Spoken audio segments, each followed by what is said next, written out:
પર નજર કરીએ તો વાત નવસારીની નવસારી શહેરમાં હાઈટેક આધાર સેવા કેન્દ્રની શરૂઆત કેન્દ્રીય જળશક્તિ મંત્રી સી.આર. પાટીલના હસ્તે તેનું ઉદ્ઘાટન કરવામાં આવ્યું છે। નવસારી શહેરમાં આ શરૂઆત કરવામાં આવી છે। પાસપોર્ટ કેન્દ્ર જેવી હાઈ લેવલ સુવિધાઓ મળશે। કેન્દ્રીય મંત્રી સી.આર. પાટીલે જાતે પ્રક્રિયા કરી સિસ્ટમ ચકાસી।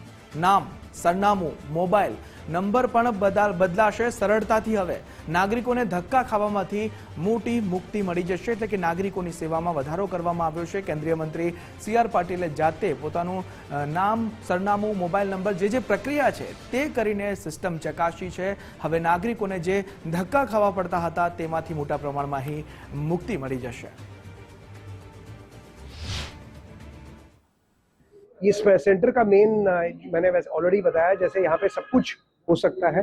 यहाँ पे एक छत के नीचे आप आके सारी आधार की जितनी चीज़ें हैं, जैसे मैंने बताया biometric update, demographic update, enrolment बच्चों का 18+ इनरोलमेंट जो है, अडल्ट इनरोलमेंट जिसे बोला जाता है, सारी चीज़ें कराई जा सकती हैं।